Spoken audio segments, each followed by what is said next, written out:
এখন আমি তোমাদের সামনে ইনকাম ট্যাক্সের যেই টপিকটা নিয়ে আলোচনা করবো সেই টপিকটা তোমরা স্ক্রিনে অবশ্যই দেখতে পাচ্ছ। হ্যাঁ, আমাদের কোন চ্যাপ্টার চলছিল? আমাদের চ্যাপ্টারটা চলছিল residential status and incidence of tax. আমি আশা করছি তোমরা রেসিডেন্সিয়াল স্ট্যাটাস খুব ভালো মতন শিখে গেছো। আমি অলরেডি ইউটিউবে 3 থেকে 4টের মতো ভিডিও আপলোড করে দিয়েছি, না দেখা থাকলে তোমরা ভালো করে দেখে নিও এবং তোমাদের বইতে যে হোমওয়ার্কগুলো আছে সেই হোমওয়ার্কগুলো ভালো করে প্র্যাকটিস করো, কারণ এক্সামে রেসিডেন্সিয়াল স্ট্যাটাসের অঙ্ক আসবেই। ঠিক আছে, সে তোমার ক্লাস 11-এ পড়ছো, এরপরে যখন তোমরা বিকমে যাবে, বিকমে খুব সম্ভবত 4th সেমিস্টার ডাইরেক্ট ট্যাক্সে সেখানেও রেসিডেন্সিয়াল স্ট্যাটাসের অঙ্ক আসে। তো রেসিডেন্সিয়াল স্ট্যাটাসের অঙ্ক কোনো বছর যদি পরীক্ষায় না আসে তাহলে ইনসিডেন্স অফ ট্যাক্স আসবে। ঠিক আছে, তো রেসিডেন্সিয়াল স্ট্যাটাস আমরা শিখে নিয়েছি, যেটা কিনা আমাদের ইনকাম ট্যাক্স একটা 6 নম্বর ধারায় উল্লেখ আছে। এখন আমরা আজকে কি শিখতে চলেছি? ইনসিডেন্স অফ ট্যাক্স, যেটা কিনা আমাদের ইনকাম ট্যাক্স একটা 5 নম্বর ধারায় উল্লেখ আছে। তো ইনসিডেন্স অফ ট্যাক্সটা ব্যাপারটা বোঝা মানে ভালো করে আগে বুঝে নিই, তারপর তো আমরা অঙ্ক করতেই পারবো। আজকে আমরা থিওরিটিক্যাল জিনিসটা নিয়ে আলোচনা করব। থিওরিটিক্যাল কনসেপ্ট ভালো করে বোঝা থাকলে অঙ্ক করা কোনো ব্যাপারই নয়। তো দেখো কি লেখা আছে সেকশন 5। সেকশন 5 আমাদের কি বলছে? বলছে liability to pay income tax depend on nature of income. ঠিক আছে, ইনকাম ট্যাক্সের যে লাইবিলিটি সেটা কিসের উপর ডিপেন্ড করে? নেচার অফ ইনকামের উপর। কথাটা মাথায় রাখবে, নেচার অফ ইনকামের উপর। ঠিক আছে, তো এবার আমি তোমাদের দেখিয়েছি নেচার অফ ইনকাম, অর্থাৎ কি বললাম? Liability to pay income tax depends on nature of income, মানে লাইবিলিটি ইনকাম ট্যাক্স লাইবিলিটি কিসের উপর ডিপেন্ড করে? নেচার অফ ইনকামের উপর। আর ইনকাম বলতে আমরা কি বুঝি? ইনকাম জেনারেলি 2 ধরনের হয়, দেখতেই পাচ্ছ তোমরা স্ক্রিনে।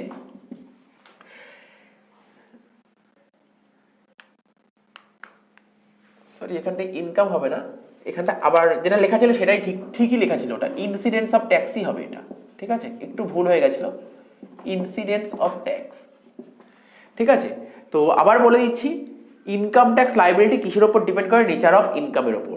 তো দেখো ইনসিডেন্স অফ ট্যাক্স, যেটা কিনা আমাদের ইনকাম ট্যাক্স অ্যাক্টের 5 নম্বর ধারায় উল্লেখ করা আছে, অর্থাৎ এই লাইনটাকেই আমরা এলাবোরেট করছি।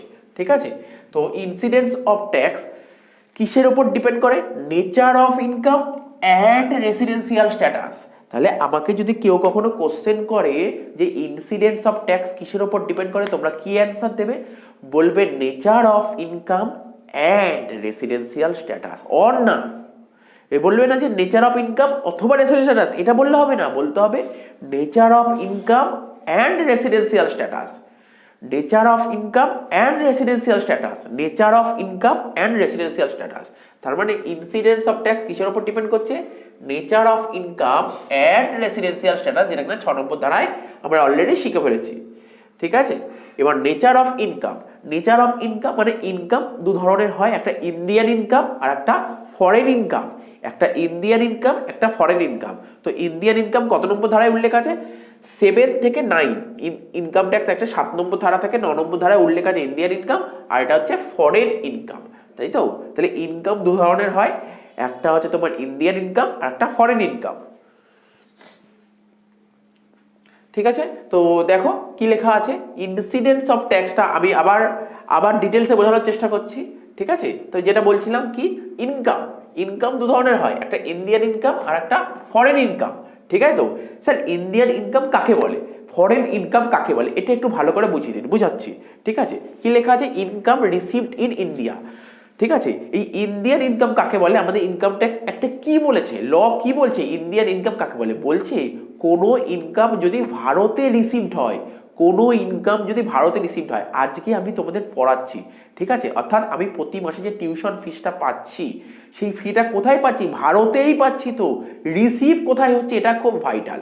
সাপোজ ধরো আমি কোনো একটা কর্মসূত্রে বিদেশে চলে গেলাম, তাহলে কাজটা কোথায় করলাম? বিদেশে গিয়ে কাজটা করলাম। এবার যে কাজটা করলাম তার বদলে ওরা যখন আমাকে পেমেন্ট করছে, টাকাটা দিচ্ছে, আমি বললাম না, আমি টাকা ক্যাশ টাকা নিয়ে বাড়ি যাব না, আমি অ্যাকাউন্ট নাম্বার দিচ্ছি, এই অ্যাকাউন্ট নাম্বারে ফেলে দাও। তাহলে আমি কোন অ্যাকাউন্ট দেবো? আমার ইন্ডিয়াতে যেই ব্যাংকের অ্যাকাউন্টে সেই অ্যাকাউন্ট নাম্বার দেবো। তাহলে টাকাটা কোথায় রিসিভড হচ্ছে? টাকাটা ভারতে রিসিভড হচ্ছে, কিন্তু আমি কাজটা করলাম কোথায়? কাজটা বিদেশে করলাম। তাহলে তোমাকে মাথায় রাখতে হবে, ইনকামটা যদি রিসিভড হয় ভারতে, ইনকামটা যদি ভারতে রিসিভড হয়, ঠিক আছে, তাকে ইন্ডিয়ান ইনকাম বলে। কি লেখা আছে? Income received in India. ইনকামটা যদি ভারতে রিসিভড হয়, মাথায় রাখবে ইনকামটা কোথায়। এই রিসিভ কথাটা ভাইটাল, রিসিভড, এই যে রিসিভ কথাটা ভাইটাল। ইনকামটা যদি ভারতে রিসিভড হয় তাকে ইন্ডিয়ান ইনকাম বলে। তারপরে কি লেখা আছে? ডিমড, মানে ডিম টু বি রিসিভড। যদি মনে করে নিই যে ইনকামটা ভারতেই রিসিভড হয়েছে, ঠিক আছে, যদি আমরা মেনে নিই, মনে করে নিই বা ধরে নাও যে আমরা মেনে নিচ্ছি যে ইনকামটা ভারতেই রিসিভড হয়েছে, সেটাকেও ইন্ডিয়ান ইনকাম বলে। ঠিক আছে, এরকম সিচুয়েশনের ক্ষেত্রে অর্থাৎ ইন্ডিয়ান ইনকামের ক্ষেত্রে সমস্ত পার্সনের ক্ষেত্রে কি লেখা আছে, ট্যাক্সেবল, দেখো লেখা আছে taxable for every person irrespective of residential status. তা সেক্ষেত্রে সমস্ত পার্সনের ক্ষেত্রে যত পার্সন আছে সব পার্সনের ক্ষেত্রেই, যত বারবার বলছি যত পার্সনের, সব পার্সনের ক্ষেত্রেই ট্যাক্সেবল। সেক্ষেত্রে আমার রেসিডেন্সিয়াল স্ট্যাটাস অপ্রাসঙ্গিক, লেখা আছে না ইরেসপেক্টিভ অফ রেসিডেন্সিয়াল স্ট্যাটাস। তাহলে কি বললাম, যদি ইন্ডিয়ান ইনকাম তোমরা পাও, কোনো রকমের ইন্ডিয়ান ইনকাম পাও, ইন্ডিয়ান ইনকামের ক্ষেত্রে সমস্ত পার্সনের ক্ষেত্রে ট্যাক্সেবল, সেক্ষেত্রে রেসিডেন্সিয়াল স্ট্যাটাস কোনো ম্যাটার করে না। এটা তো একটা পয়েন্ট বললাম, ইন্ডিয়ান ইনকাম। শুধু ইন্ডিয়ান ইনকাম শুধু এটা বললে হবে না, আরেকটা পয়েন্ট আছে, কি লেখা আছে, income which accrue or arise in India. ঠিক আছে স্যার, অ্যাক্রু আর অ্যারাইজ মানে ইনকামটা তুমি কোথায় করছো। সাপোজ আমি এখানে টিউশন পড়াচ্ছি, কোথায় পড়াচ্ছি, ভারতবর্ষে পড়াচ্ছি, তাহলে আমি ইনকামটা কোথা থেকে জেনারেট করলাম, ভারত থেকে জেনারেট করলাম। অর্থাৎ ইনকামটা কোথা থেকে জেনারেট করছি, অ্যারাইজ মানে কোথা থেকে ইনকামটা তৈরি হচ্ছে, ইনকামটা কোথায়, ইনকামের উৎপত্তি স্থলটা কোথায়। ঠিক আছে, ইনকাম অ্যারাইজ যেখান থেকে করছি, অর্থাৎ কোনো ইনকাম যদি ভারত থেকে অ্যারাইজ হয় তাকেও ইন্ডিয়ান ইনকাম বলে। তো দেখো কি লেখা আছে, income which accrue or arise in India, ইনকামটা যদি ভারতে অ্যাক্রু হয়, ঠিক আছে, বা বলতে পারো জেনারেট হয় ভারত থেকে, তাকেও ইন্ডিয়ান ইনকাম বলে। তার মানে আমি কি বলতে চাইলাম, আমি এটাই বলতে চাইলাম, তোমরা কোশ্চেনটা পড়ে ভালো করে দেখে নেবে, লাইনটা পড়ে বুঝবে এটা কি Indian income. Sir Indian income কাকে বলে আরেকবার বলুন, চলো শুনে নাও। ইন্ডিয়ান ইনকাম কাকে বলে, ইনকামটা যদি রিসিভ ভারতে হয় তাকেও ইন্ডিয়ান ইনকাম বলে, বা ইনকামটা যদি অ্যারাইজ ভারতে হয় তাহলেও তাকে ইন্ডিয়ান ইনকাম বলে।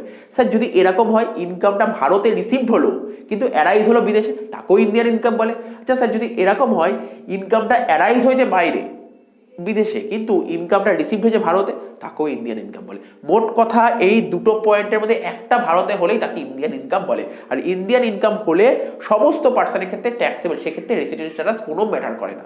আচ্ছা আশা করি তোমরা বুঝতে পেরেছো। এবার হচ্ছে foreign income. Sir foreign income কোনটা, দেখো তোমাদের একটা সোজা সাপটা হিসাব বলেছি, ফরেন ইনকাম কোনটা, মানে তোমার ইনকামটা রিসিভড হয়েছে বিদেশে, ইনকামটা রিসিভড হয়েছে বিদেশে, ইনকামটা রিসিভড হয়েছে বিদেশে এবং ইনকামটা অ্যারাইজ হয়েছে বিদেশে, অর্থাৎ দুটো কাজই যখন বিদেশে হচ্ছে তখন তাকে ফরেন ইনকাম বলে। সেক্ষেত্রে ট্যাক্সেবিলিটি ডিপেন্ড অন রেসিডেন্সিয়াল স্ট্যাটাস। সেক্ষেত্রে ফরেন ইনকামের ক্ষেত্রে residential status most important, foreign ইনকামের ক্ষেত্রে রেসিডেন্সিয়াল স্ট্যাটাস খুব ইম্পর্টেন্ট, কিন্তু ইন্ডিয়ান ইনকামের ক্ষেত্রে রেসিডেন্সিয়াল ম্যাটার করে না। অর্থাৎ ইন্ডিয়ান ইনকামের ক্ষেত্রে সমস্ত পার্সনকে ট্যাক্স দিতে হবে, কিন্তু ফরেন ইনকামের ক্ষেত্রে রেসিডেন্সিয়াল স্ট্যাটাস আমার জানা খুব জরুরি। স্যার রেসিডেন্ট স্ট্যাটাস, হ্যাঁ মনে করো তোমরা যখন রেসিডেন্ট স্ট্যাটাস শিখেছিলে কি বলেছিলাম, ওখানে রেসিডেন্ট ছিল আর একটা নন রেসিডেন্ট ছিল। অর্থাৎ বেসিক্যালি রেসিডেন্ট স্ট্যাটাসের তিনটে পার্ট পাবে, একটা নন রেসিডেন্ট, একটা অর্ডিনারি রেসিডেন্ট, একটা নট অর্ডিনারি রেসিডেন্ট। ঠিক আছে, তো এত অবধি টুকে নাও, তারপর একটা বলছি। আচ্ছা এবার তোমরা এই চারটা দেখবে, অর্থাৎ এই চারটা তোমরা টুকে নেবে। এটা টোকার আগে এই জিনিসটাকে ভালো করে বুঝে নাও, তারপর এটা ভালো করে বুঝতে পারবে। ঠিক আছে, এখানে দেখো কলম কি করেছি, এখানে একটা ROR মানে রেসিডেন্ট অ্যান্ড অর্ডিনারি রেসিডেন্ট, এখানে করেছি NOR নট অর্ডিনারি রেসিডেন্ট, আর NR মানে নন রেসিডেন্ট, যেটা আমরা রেসিডেন্ট স্ট্যাটাসে শিখেছি। ঠিক আছে, তো আমাদের যখন এক্সামে অঙ্ক আসবে না, ওরা 4টে বা 5টা ইনকামের কথা বলে দেবে। ঠিক আছে, তো ঠিক এরকমভাবে দাগ কাটবো, এখানে পার্টিকুলার্স লিখবো, এখানে পার্টিকুলার্স বা নেচার অফ ইনকাম লিখবো, আর এখানে 3টে ঘর করবো। ঠিক আছে, resident ordinary resident, not ordinary resident, non resident. তোমাকে যদি 3টে করতে বলে 3টে ঘর করবে, তোমাকে 2টো করতে বলে 2টো ঘর করবে, যেমন বলো তেমন করবে। আর এখানে কোশ্চেনে যেইগুলো বলে দেবে কোশ্চেন, সেইগুলো এখানে ঢুকবে। ঠিক আছে, এবার কোন কোন ঘরে ট্যাক্সেবল হবে এইটাই এখন বুঝবো। ঠিক আছে, তো এটাই এমনি অনেকে মুখস্থ করে, তো মুখস্থ করার দরকার নেই, ব্যাপারটা বুঝলেই হয়ে যায়। তো দেখো এখানে কি লিখেছে, ইনকাম মেন তো দুটো জিনিসই, একটা ইন্ডিয়ান ইনকাম আর একটা ফরেন ইনকাম।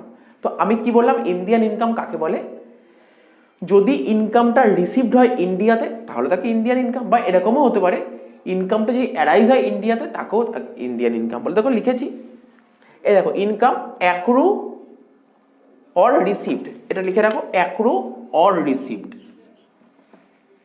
যে কোনো একটা হলেই হবে। ইনকাম যদি অ্যাক্রু ইন্ডিয়াতে হয় তাকে ইন্ডিয়ান ইনকাম বলে, ইনকাম যদি রিসিভড ইন্ডিয়াতে হয় তখন তাকে ইন্ডিয়ান ইনকাম বলে, দুটোর মধ্যে একটা হলেই হবে। আর ফরেন ইনকাম কোনটা, ইনকাম অ্যাক্রু ফরেনে হলো আবার রিসিভড ফরেনে, যদি দুটো কাজই যদি ফরেনে হয় তখন তাকে ফরেন ইনকাম বলে। তো বোঝা গেল, দেখো একটা করে লাইন পড়ছি, মানে বোঝার চেষ্টা করবে।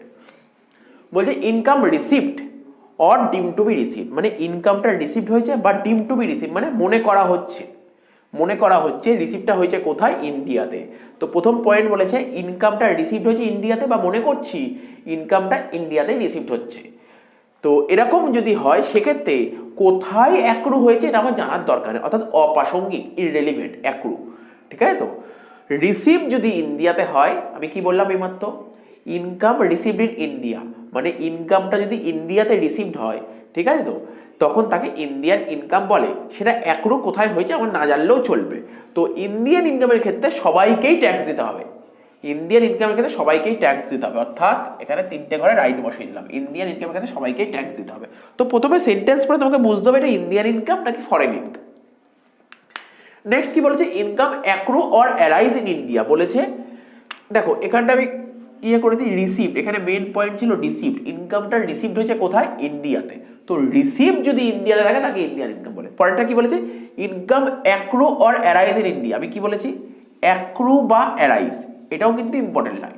রিসিভ যদি ভারতে হয় তখন তাকে ইন্ডিয়ান ইনকাম বলে, আর অ্যাক্রু বা অ্যারাইজ যদি ভারতে হয় তখন তাকে ইন্ডিয়ান ইনকাম বলে। দেখো বোঝার চেষ্টা করো, এখানে অ্যাক্রু কোথায়, অ্যাক্রু যদি ইন্ডিয়াতে হয় তাকে ইন্ডিয়ান ইনকাম বলে, তাই এখানে অ্যাক্রুটা কোথায় হয়েছে, ইন্ডিয়াতে হয়েছে, তাই এটাও ইন্ডিয়ান ইনকাম।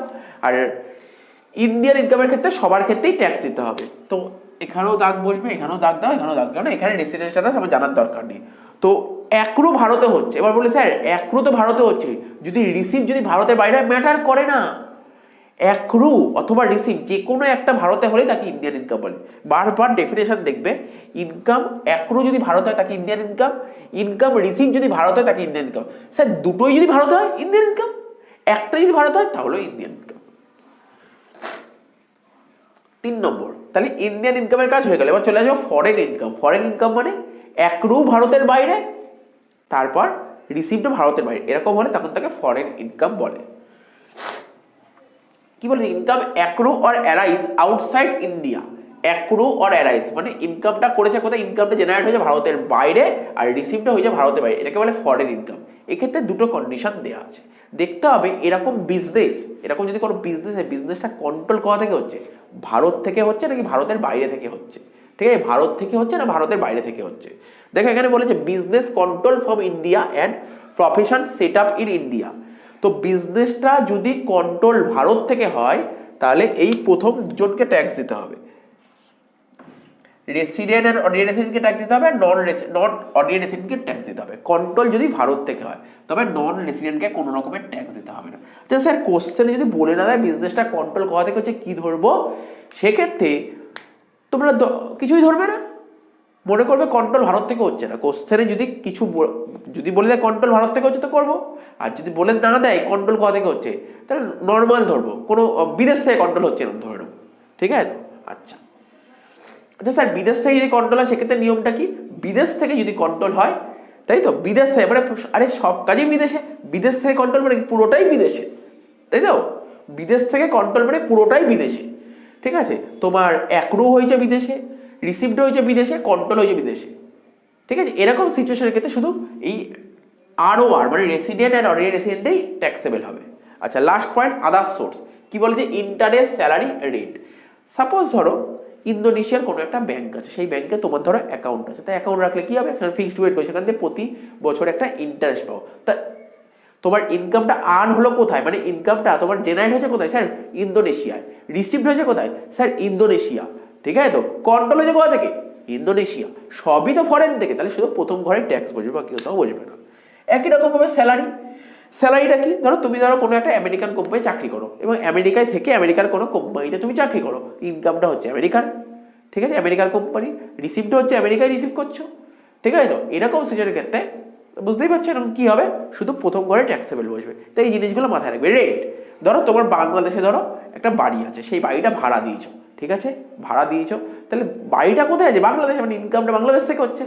এবার ভাড়া পেয়ে যত টাকা পাচ্ছ সেটা তোমার বাংলাদেশেই কোনো ব্যাংক অ্যাকাউন্টে, সেই ব্যাংক অ্যাকাউন্টে ফেলে দিয়েছে, তাহলে টাকাটা রিসিভডও হলে বাংলাদেশে, তাহলে দুটো কাজই তো বাংলাদেশে হচ্ছে। তাহলে এরকম সিচুয়েশনের ক্ষেত্রে কি হবে, এরকম এটাও তো ফরেন ইনকাম, তো শুধু এই ঘরে ট্যাক্সেবল বসবে, এই দুটো ঘরে বসবে না। তো এই জিনিসগুলো তোমাকে মাথায় রাখতে হবে।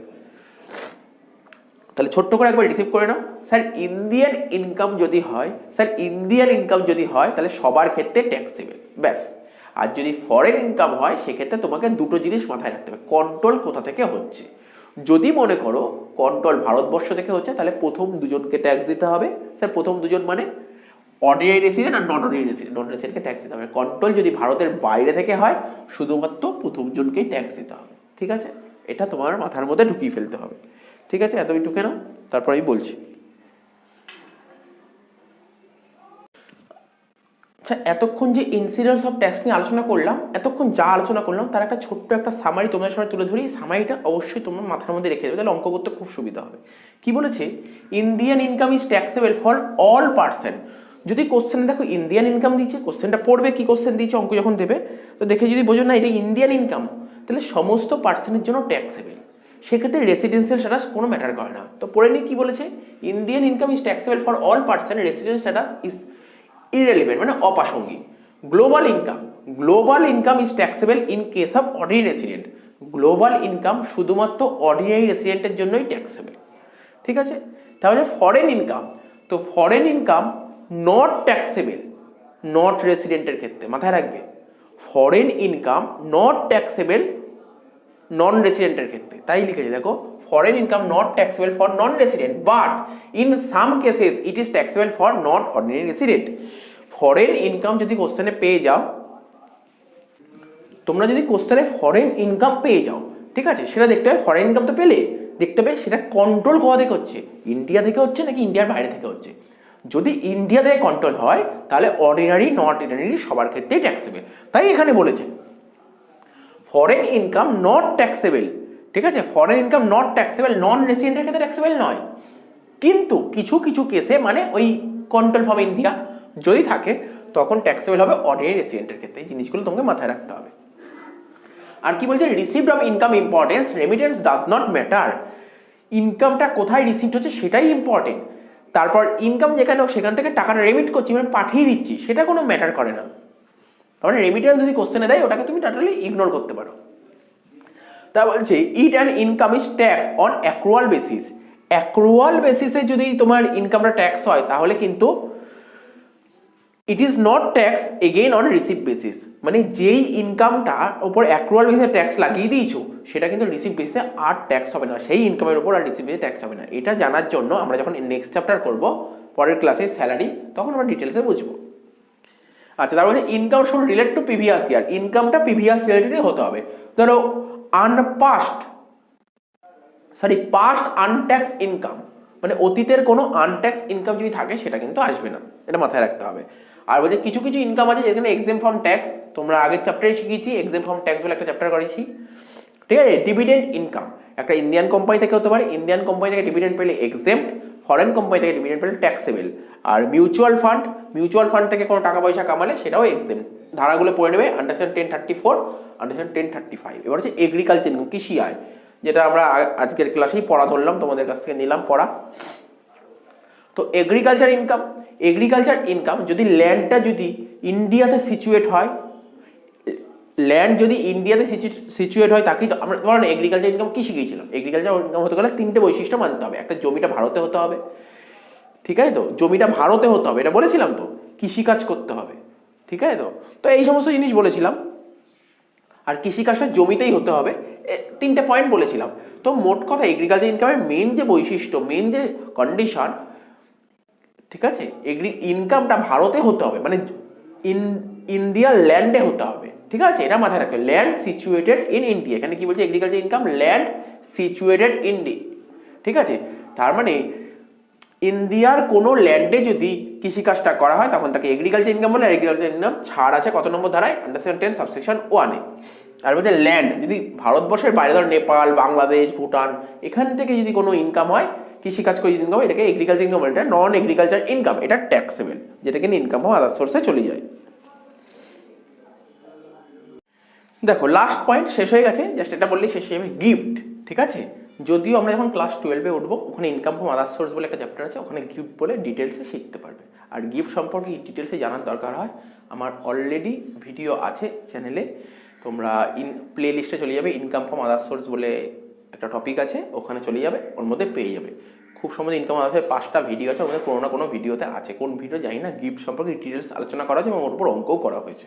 তো গিফট কি বলেছে, রিলেটিভের থেকে যদি গিফট পাই সেটা এক্সেম, সেই গিফটটা আমি ক্যাশও পেতে পারি, কাইন্ড হতে, স্যার কাইন্ড মানে কোনো গুডস বলতে পারো, ফোন পেতে পারো, ঠিক আছে, তো যে কোনো জিনিস পেতে পারো। আচ্ছা, নন রিলেটিভ, আত্মীয় নয়, আত্মীয় নয়। আচ্ছা, ওখানে ওই ভিডিওতে ইনকাম আসার সাথে পরিষ্কারভাবে বোঝানো হয়েছে রিলেটিভ বলতে কাদের বুঝি, আত্মীয়, সেই আত্মীয়র মধ্যে কারা কারা আসবে, কারা কারা ইনক্লুড, সেখানে পরিষ্কারভাবে বলা আছে। তো নন রিলেটিভের থেকে যদি গিফট পাই, যদি অকেশন অফ ম্যারেজ, বিয়ে উপলক্ষে যদি গিফট পাই সেটা একসেপ্ট। আর আদার অকেশন, অন্য কোনো অকেশনে যদি কোনো গিফট পাও সেটা ক্যাশও পেতে পারো, কাইন্ডও পেতে পারো। ক্যাশ কাইন্ড যাই পাও না কেন, যদি 50,000 টাকার বেশি পাও তাহলে ট্যাক্সেবল, আদারওয়াইজ নট ট্যাক্সেবল। তো দেখো নেক্সট ক্লাসে যখন আমরা আসবো, নেক্সট ক্লাসে কি করব, এই ইনসিডেন্স অফ ট্যাক্সের অঙ্ক এক্সামে দিলে সেই অঙ্কটা কি করে প্রেজেন্ট করতে হয় সেটা শেখাবো। অ্যাকচুয়ালি থিওরিটিক্যাল কনসেপ্ট পুরোটাই বুঝিয়ে দিয়েছি। অ্যাকচুয়ালি অনেকে মুখস্থ করে, আমি ফরম্যাট মুখস্থ না করে কীভাবে বুঝে বুঝে করতে সেটা শিখিয়ে দিলাম। পরের ক্লাসে আমরা অঙ্ক করবো। তো তার আগে এই ভিডিওটা ভালো করে দেখে নিও, নাহলে অঙ্ক বুঝতে অসুবিধা হবে। তো ট্যাক্স মোটামুটি আমাদের শেষ ক্লাস 11-এ যা করছিল, আর একটা চ্যাপ্টারই বাকি আছে, স্যালারি। ঠিক আছে, চলো। তো দেখ, আগের ক্লাসে আমি ইনসিডেন্স অফ ট্যাক্সের নোটটা লিখিয়েছিলাম, তো ওই নোটটা যদি ভালো করে পড়া না থাকে এখন অঙ্কগুলো করতে পারবো না। মনে করার চেষ্টা কর ইনসিডেন্স অফ ট্যাক্সে কি বলেছিলাম, যখন আমি আরম্ভ করেছিলাম কি বলেছিলাম, আমি বলেছিলাম কোশ্চেনটা পড়ে দেখতে হবে এটা ইন্ডিয়ান ইনকাম নাকি ফরেন ইনকাম, তাই তো বলেছিলাম। তো বলেছিলাম যদি ইন্ডিয়ান ইনকাম হয় সেক্ষেত্রে সবার জন্যই ট্যাক্সেবল, কি সবার জন্যই ট্যাক্সেবল। এবার যদি ফরেন ইনকাম হয় সেটা দেখতে হবে সেই ইনকামটা কন্ট্রোল কোথা থেকে হচ্ছে, এই সমস্ত জিনিস বলেছিলাম। তো ঠিক আছে, বেশি দরকার নেই, আমরা একটা অঙ্ক করি। কি বললাম বুঝতে পারছিস তো, একটা অঙ্ক করি, অঙ্ক করলে বোঝা যাবে, ঠিক আছে। আর এখন যে অঙ্কটা করব, আমি আগের ক্লাসে যে নোটটা লিখেছিলাম সেই নোটটা যদি পড়া না থাকে তাহলে অঙ্ক করা যাবে না, নোটটা একটু পড়ে রাখতে হবে। তো দেখ কত নম্বর অঙ্ক করাচ্ছি, 33 নম্বর অঙ্ক। কি বলেছে, বলছে mister Z has the following income during the previous ইয়ার। এটা 18-19 আছে, ওটা 19-20 হবে, ঠিক আছে, এটা পুরোনো বই তো এই জন্য 18-19 লেখা। তাহলে কি বললাম, কি লেখা আছে, mister Z has the following incomes during the previous ইয়ার 2019-20। বলছে ইনকাম ফর দ্য এগ্রিকালচার, ভালো করে মন দিয়ে শুনবি কি কি বলেছে, একটা করে পয়েন্ট পড়ছি। Income from agriculture in Nepal. তো এগ্রিকালচার ইনকাম আমরা পড়েছি কৃষি আয়। কৃষি আয় কি পড়েছিলি, কৃষি আয় কি বলেছিলাম, কৃষি আয় তিনটে বৈশিষ্ট্য বলেছিলাম, যারা পড়েছিলি তাদের মনে আছে। কৃষি আয় 3টে বৈশিষ্ট্য বলেছিলাম, বলছে কৃষিকাজটা ভারতবর্ষের মাটিতেই হতে হবে। নেপাল এটা কি ভারতবর্ষের মাটিতে, ভারতবর্ষের বাইরে? তার মানে ভারতবর্ষে হলেই তখন তাকে বলবে এগ্রিকালচার ইনকাম, ভারতবর্ষের বাইরে হলে সেটা হয়ে যায় নন এগ্রিকালচার ইনকাম। তার মানে এটা কি বলেছে, এটা বলছে income of agriculture in Nepal. Next বলেছে income from a business, income from a business in Singapore. বিজনেসটা কোথায় হচ্ছে, সিঙ্গাপুরে হচ্ছে। বিং কন্ট্রোল ফ্রম ইন্ডিয়া, তার মানে বিজনেসটা কন্ট্রোল কোথা থেকে হচ্ছে, ভারতবর্ষ, কন্ট্রোলটা ভারতবর্ষ থেকে হচ্ছে। 2 নম্বর পয়েন্ট। 3 নম্বর বলছে amount brought into India out of past untaxed foreign income. পুরো নোটগুলো পড়ে নিতে হবে, নোটে সব কটা পয়েন্ট লেখা আছে, এমন কিছু লেখা নেই। ডিভিডেন্ড রিসিভড ইন লন্ডন, ডিভিডেন্ডটা কোথায় রিসিভ করেছি, ফ্রম অ্যান আমেরিকান কোম্পানি, ঠিক আছে। তো out of which 5,000 remitted to India, এবং পরবর্তী সময় 5,000 টাকা ভারতে পাঠানো হয়েছে।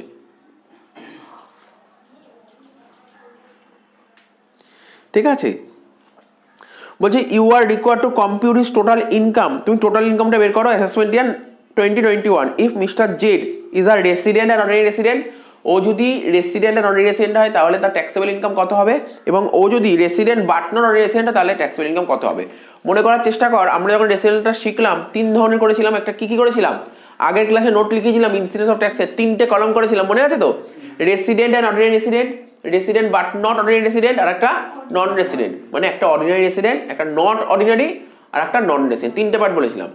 এখানে 3টে করতে বলেনি, এখানে কটা অ্যান্সার জানতে চেয়েছে, 2টো। কি কি বলেছিল, রেসিডেন্ট আর অর্ডিনারি, আর রেসিডেন্ট বাট অর্ডিনারি। তাহলে 3 নম্বরটা করার দরকার নেই, ঠিক আছে। তো তাহলে বলি স্যার অঙ্কগুলো কিভাবে করব, প্রথমে এক একটা করে পয়েন্ট টুকতে হবে।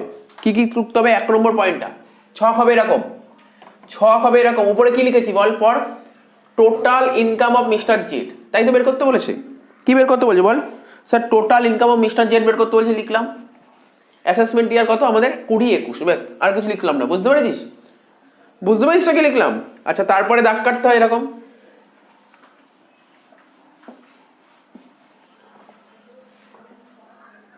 বুঝতে পারলি দাগটা কেমন হলো। যদি এখানে 3 জনের টোটাল ইনকাম বের করতে বলতো, শুনছিস তো, মন দিয়ে শুনে একটাই অঙ্ক বুঝতে হবে, বাকি আর কোনো বোঝার দরকার নেই, একটা অঙ্ক বুঝলে সব অঙ্ক পারা যাবে। টোটাল ইনকাম যদি 2 জনের বের করতে বলে 2টো ঘর করবো, 3 জনের বলে 3টা ঘর বের করবো, আর 1 জনের বলে একটা করবো। তাহলে এখানে কজনের বলেছে?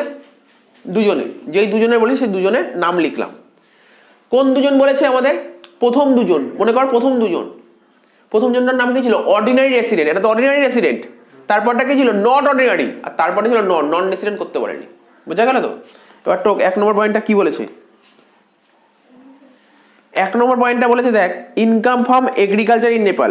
দেখে দেখে টুক, যেমন লেখা আছে পুরো দেখে দেখে টুকবি। Income from agriculture in Nepal.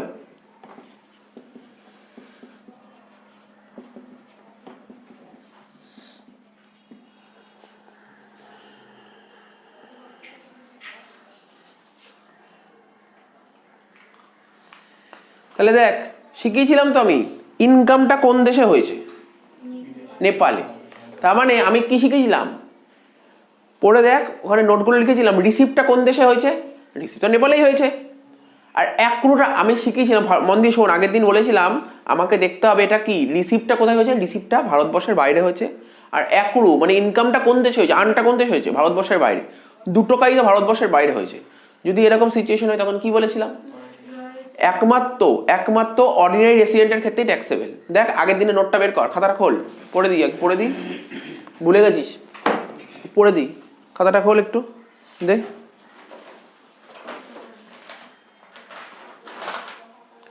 দেখ কি লেখা ছিল, আমি পড়ছি। দেখ বলা ছিল 2 রকমের ইনকাম হতো, একটা ইন্ডিয়ান ইনকাম আর একটা ফরেন ইনকাম। ইন্ডিয়ান ইনকাম কাকে বলে?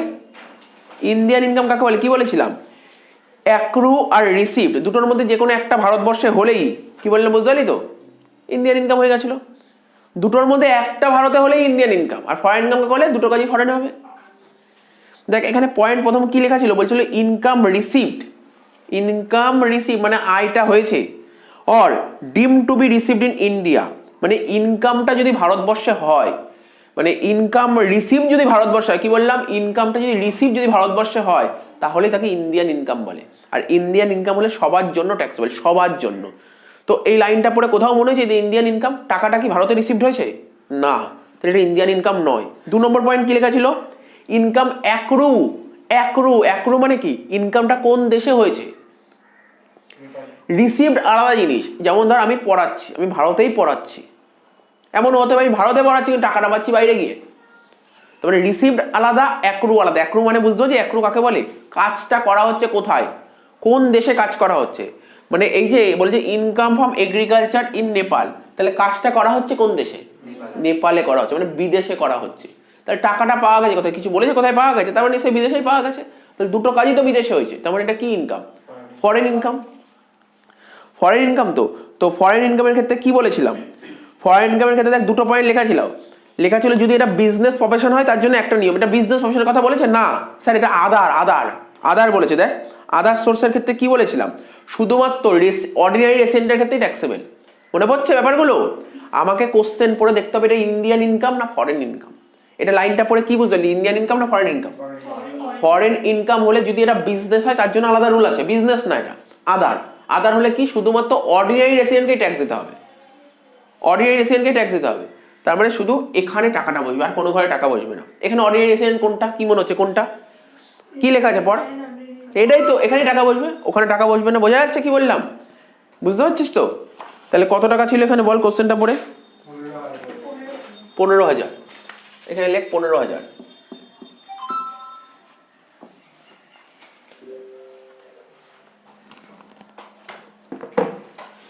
নেক্সট কি বলেছে? 2 নম্বরটা লিখছি, income from a business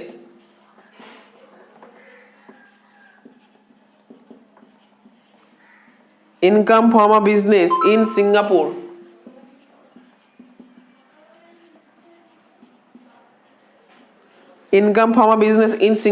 being controlled from India.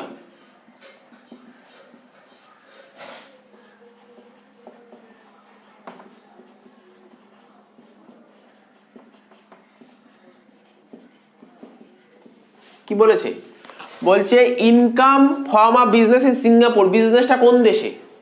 Singapore. Singapore কোন দেশের মধ্যে পড়ছে? ফরেনে পড়ছে, তাই তো। বিজনেসটা সিঙ্গাপুর মানে ফরেনে, বা বিং কন্ট্রোল ফ্রম ইন্ডিয়া। বিজনেসটা কন্ট্রোল হচ্ছে কোথা থেকে? দেখ আমি কাকে বলেছি, আমাকে বারবার একটা কথা বলেছিলাম, ইন্ডিয়ান ইনকাম না ফরেন ইনকাম। কোশ্চেন পড়ে বুঝতে হবে, এটা কিন্তু ফরেন ইনকাম। দেখ বোঝার চেষ্টা কর, ইন্ডিয়ান ইনকাম কাকে বলে, লেখা ছিল তো, এইমাত্র বললাম তো, রিসিভড আর অ্যাক্রু দুটোই যদি ভারতে হয়, কি বললাম বুঝতে পারছিস তো? ইন্ডিয়ান মানে কি বলেছিলাম কিছুক্ষণ আগেই বললাম, বল ইন্ডিয়ান ইনকাম কাকে বলে, কি বললাম? রিসিভড অথবা অ্যাক্রু, দুটোর মধ্যে যে কোনো একটা ভারতে হতে হবে, যে কোনো একটা ভারতে হতে, কিছু লেখা ছিল ইন্ডিয়ান ইনকাম বলে। আর এটা ফরেন ইনকাম। ফরেন ইনকামের ক্ষেত্রে কি হবে, কোশ্চেন পড়ে বুঝতে হবে এটা কি ফরেন ইনকাম। যদি ফরেন ইনকাম হয় সেক্ষেত্রে দেখতে হবে সেটা কি বিজনেস। হ্যাঁ বিজনেস। বিজনেস কন্ট্রোল কোথা থেকে হচ্ছে? ভারতবর্ষ থেকে। ভারতবর্ষ থেকে কন্ট্রোল হলে অর্ডিনারি রেসিডেন্ট আর নট অর্ডিনারি রেসিডেন্টের ট্যাক্সেবল। অর্ডিনারি আর নট অর্ডিনারি, ঠিক আছে তো। তার মানে তো অর্ডিনারিতেও ট্যাক্সেবল হবে, নট অর্ডিনারিতেও ট্যাক্সেবল হবে। তাহলে কত কত টাকা ছিল বল? 12,000 টাকা। তাহলে সুতরাং তোকে কোশ্চেন পড়ে দেখতে হবে এটা কি ইন্ডিয়ান ইনকাম নাকি ফরেন ইনকাম।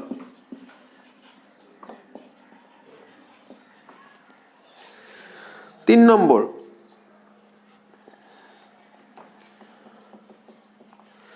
বলেছে amount ব্রট into India. Amount ব্রট into India out of past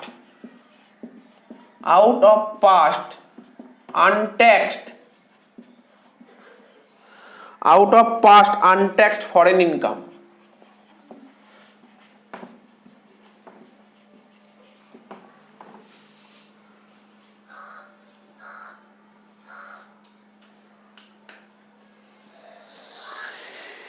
কি বলেছে দেখ পর, বলছে অ্যামাউন্ট ব্রট ইনটু ইন্ডিয়া মানে টাকা ভারতে নিয়ে এসছে। টাকা ভারতে নিয়ে এসছে, কি নিয়ে এসছে? টাকা ভারতে নিয়ে এসছে। বলছে out of past untaxed foreign income. Out of past মানে আগের টাকা, আনট্যাক্সড ফরেন ইনকাম ভারতে নিয়ে এসছে। দেখ নোট লিখেছিলাম, যদি আনট্যাক্স ইনকাম থাকে, ঠিক আছে, আনট্যাক্স ফরেন ইনকাম যদি থাকে সেটা কিন্তু নট ট্যাক্সেবল, কারোর জন্য ট্যাক্স দিতে হবে। দেখ নোটটা পড়, নোট লিখেছিলাম, নোট পড়, নোট লেখা আছে। কোন লাইনটা পড়ছি আমি এখানে দেখ,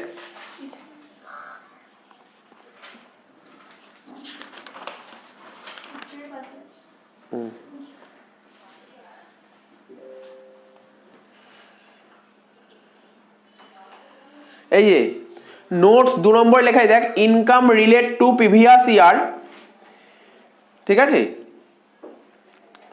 আনট্যাক্স ইনকাম আসবে না, দেখ লেখা ছিল, নোটে লেখা ছিল যে আনট্যাক্স ইনকাম আসে না, আসবেই না, কারোর জন্যই ট্যাক্সেবল নয়, নট ট্যাক্সেবল, সবার জন্যই নট ট্যাক্সেবল নেই। আনট্যাক্স ইনকাম সবার জন্যই নট ট্যাক্সেবল। তাহলে কি বলেছে এখানে, বলতে চাইছে যে অতীতে মানে পাস্টে কোনো ইনকাম করেছিলি, বিদেশে কোনো ইনকাম করি, সেই টাকাটা ভারতবর্ষে নিয়ে আসলি, ঠিক আছে, এবং সেটা কিরকম টাকা? আনট্যাক্স ইনকাম, ওই ইনকামের ট্যাক্স দিসনি, সেই টাকাটা ধর এই বছর ভারতবর্ষে নিয়ে আসলি, এটা নট ট্যাক্সেবল সবার জন্য, এটা মুখস্থ করতে হবে তোকে। আনট্যাক্স ইনকাম যদি আনট্যাক্স ফরেন ইনকাম থাকে সবার জন্য নট ট্যাক্সেবল, মানে কারোর ঘরেই টাকা বসবে না, এটা মাথায় রাখতে হবে, ঠিক আছে। নতুন কিন্তু 4 নম্বর ডিভিডেন্ড রিসিভড ইন লন্ডন। কি বলেছে? Dividend received in London from an American company. Dividend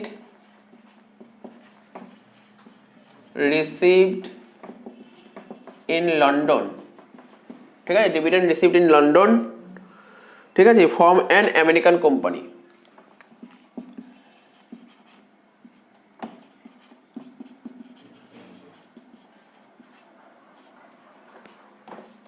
ঠিক আছে, তাহলে ডিভিডেন্ডটা কোথায় পাচ্ছিস? এই ডিভিডেন্ডটা রিসিভড হয়েছে কোন দেশে? লন্ডন, মানে বিদেশে রিসিভড হয়েছে।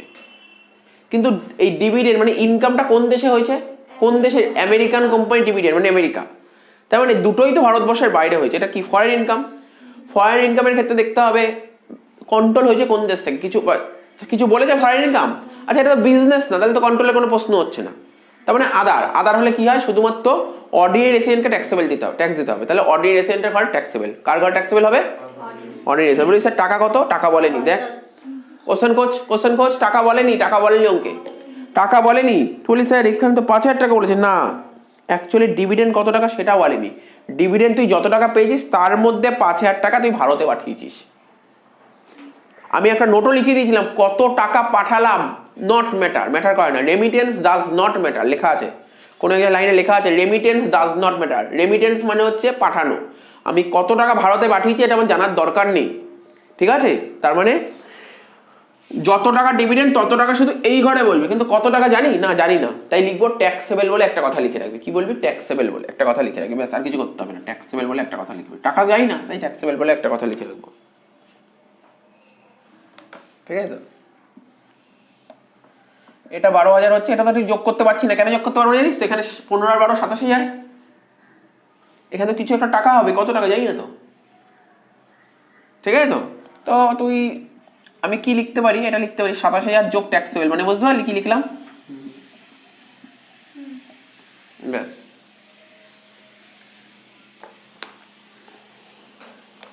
এটাকে লেখ টোটাল ইনকাম, শেষ অঙ্ক শেষ।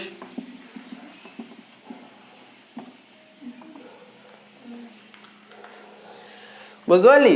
সুতরাং তোকে মাথায় রাখতে হবে নোটটা, তোকে মাথায় রাখতে হবে ইন্ডিয়ান ইনকাম নাকি ফরেন ইনকাম। যদি ইন্ডিয়ান ইনকাম হয় সবার জন্য ট্যাক্সেবল, মাথার মধ্যে ঢুকিয়ে ফেল, ইন্ডিয়ান ইনকাম হলে সবার জন্য ট্যাক্সেবল, আর ফরেন ইনকাম হলে সেটা দেখতে হবে বিজনেস নাকি আদার। যদি বিজনেস হয় তাহলে দেখতে হবে সেই বিজনেসটা কন্ট্রোল কোথা থেকে হচ্ছে। যদি ভারত থেকে কন্ট্রোল হয় প্রথম দুজনের ক্ষেত্রে, মানে অর্ডিনারি আর নট অর্ডিনারি ক্ষেত্রে taxable, non necessary not taxable. আচ্ছা, আর বিজনেস যদি কন্ট্রোল ভারত থেকে না হয় তাহলে শুধুমাত্র অর্ডিনারি রেসিডেন্টের ক্ষেত্রে ট্যাক্সেবল। আচ্ছা, ফরেন ইনকাম যদি আদার হয় শুধুমাত্র অর্ডিনারি ক্ষেত্রে ট্যাক্সেবল। এই তো নিয়ম বলেছে। আর পাস্ট আনট্যাক্স ইনকাম এটা কি হয়? কারোর ক্ষেত্রেই ট্যাক্সেবল নয়। আর একটা নোট বললাম, কি বললাম? রেমিটেন্স, ধর বিদেশে কোনো ইনকাম করি সেই ইনকামের কিছুটা টাকা ভারতে পাঠালে, এরকম কোনো এন্ট্রি হয় না। এই জিনিসগুলো মাথায় রাখতে হলে অঙ্ক করতে পারবি না। দেখ পরের অঙ্কটা করছি, ঠিক 32 নম্বর অঙ্কটা।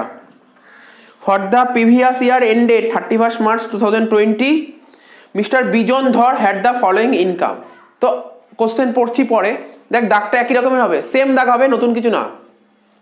শুধু কোশ্চেনটা একটা জিনিস পড়ে নিবি, কজনের ইনকাম বের করতে বলেছে, কজনের ইনকাম বের করতে বলেছে, দুজনের, এই দুজনের বলেছে, অর্ডিনারি রেসিডেন্ট আর নট অর্ডিনারি। জেনারেলি এই দুটোই বলে, তিনটে হয়, শুনছিস তো? তিনটে হয়, তোকে এই দুটো বের করতে বলেছে আর এই দুটোই বলে। তো আমি দাগ কেটে নিলাম, আগে লিখে নিলাম, দেখে নে, এটা পুরো তোর দাগটাকে কেটে নিবি। এবার অঙ্কগুলো কিভাবে করতে হবে দেখ একবার শুনে নে, একদম ইজি অঙ্ক, বারবার বলছি, একটা লাইন মাথায় রাখলে অঙ্ক পেরিয়ে যাবি। প্রথমে দেখ কটা পয়েন্ট দিয়েছে এখানে, বল পর দেখি কটা দিয়েছে পয়েন্ট। 4টে পয়েন্ট দিয়েছে। যেমন কিভাবে করতে হয় অঙ্ক এদিক থেকে একবার শুনে নে, বারবার বলার দরকার নেই। যে 4টে পয়েন্ট দিয়েছে, 4টে পয়েন্ট দেখে দেখে টুকে নে। কি বললে বুঝলি তো? দেখে দেখে টুকে নে, তারপর অঙ্ক করো। আগে 4টে পয়েন্ট দেখে দেখে টোক, ঠিক আছে তো? 4টে পয়েন্ট আগে দেখে দেখে টোক। দেখ তো যেমন বলছিলাম 4টে পয়েন্ট ছিল, 4টে পয়েন্ট টুকে নিলাম। তোদের পরীক্ষায় 4 নম্বর দেবে, তোদের পরীক্ষায় 4 নম্বর দেবে, তো 4টে পয়েন্ট দিয়েছে। প্রথমে বলেছে profit a business in Bangladesh received in India. তাহলে প্রথমেই লাইনটা পড়ে আগে বল, এটা বোঝার চেষ্টা করে, একটা একটা করে বোঝাচ্ছি, এটা ইন্ডিয়ান ইনকাম না ফরেন ইনকাম। কি করে বুঝলাম? আমি বলেছিলাম যে দুটোর মধ্যে একটা রিসিভড বা অ্যাক্রু, দুটোর মধ্যে যে কোনো একটা যদি ভারতে হয় তাহলে বুঝবো এটা ইন্ডিয়ান ইনকাম। আর ইন্ডিয়ান ইনকাম হলে সবার জন্য ট্যাক্সেবল। ব্যাস, তাহলে সব কটা ঘরে টাকা বসে যাবে। কত টাকা বলেছে জানি না, বল? 10,000 টাকা এখানেও বসে গেল, এখানেও বসে গেল, ব্যাস হয়ে গেল। 1 নম্বর পেয়ে গেলাম, সঙ্গে সঙ্গে 1 নম্বর পেয়ে গেল। 2 নম্বর বলেছে profit from a business in Bangladesh. বিজনেসটা কোন দেশে? বাংলাদেশে, তার মানে অ্যাক্রু বাংলাদেশে হয়েছে। কন্ট্রোল ফ্রম ইন্ডিয়া, বিজনেসটা কন্ট্রোল কোন দেশ থেকে হয়েছে? কন্ট্রোল হয়েছে ইন্ডিয়া থেকে। আচ্ছা, অ্যান্ড রিসিভড ইন বাংলাদেশ, তার মানে অ্যাক্রুটাও হয়েছে বাংলাদেশে, রিসিভড হয়েছে বাংলাদেশ, দুটোই তো বাংলাদেশ। এটা কি ইনকাম? ইন্ডিয়ান ইনকাম না ফরেন ইনকাম? Foreign income. আচ্ছা, ফরেন ইনকামটা বিজনেস ইনকাম নাকি আদার ইনকাম? Business income. কি করে বুঝলাম? Control from India. তাহলে কন্ট্রোল ফ্রম ইন্ডিয়া হলে কি বলেছিলাম? শুধুমাত্র অর্ডিনারি রেসিডেন্ট আর নট অর্ডিনারি রেসিডেন্ট দুজনের ক্ষেত্রে ট্যাক্সেবল, অর্ডিনারি এবং নট অর্ডিনারি। তাহলে আমাকে তো অর্ডিনারি আর নট অর্ডিনারি দুটোই করতে বলেছে, তাহলে দুটো ঘরেই ট্যাক্সেবল বসবে। কত টাকা ছিল? 25,000 টাকা। এটা বুঝতে পারছি না? না মনে ছিল না, দেখবি খাতায় লেখাই আছে, দেখে নিবি। 3 নম্বর কি বলেছে, profit Pharma business in Bangladesh. তাহলে বিজনেসটা কোন দেশ, মানে অ্যাক্রু বাংলাদেশে। এবার দেখতে হবে রিসিভ কোন দেশে বলেছে, বলছে রিসিভড দেয়ার, রিসিভ দেয়ার মানে বাংলাদেশে রিসিভড হয়েছে, তার মানে ফরেন ইনকাম। তার মানে ফরেন ইনকাম দেখতে হবে এটা বিজনেস না other. Business is not control from India, business control হয়নি ভারত থেকে, তার মানে শুধুমাত্র এটা অর্ডিনারি রেসিডেন্টে ট্যাক্সেবল, অর্ডিনারি রেসিডেন্ট ট্যাক্সেবল। ঠিক আছে তো? কত টাকা? 20,000। দেখ কত ইজি, কতক্ষণ লাগলো তুই বল, কতক্ষণ লাগলো অঙ্কটা করতে?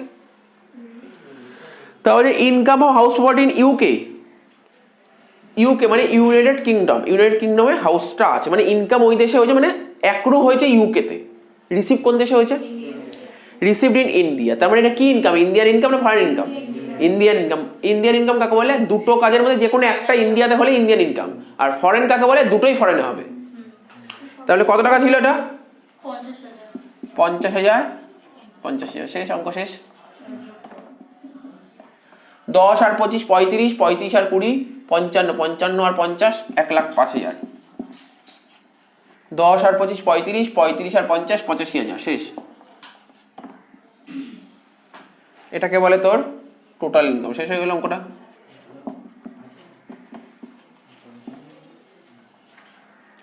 তোকে নেই অঙ্কটা শেষ।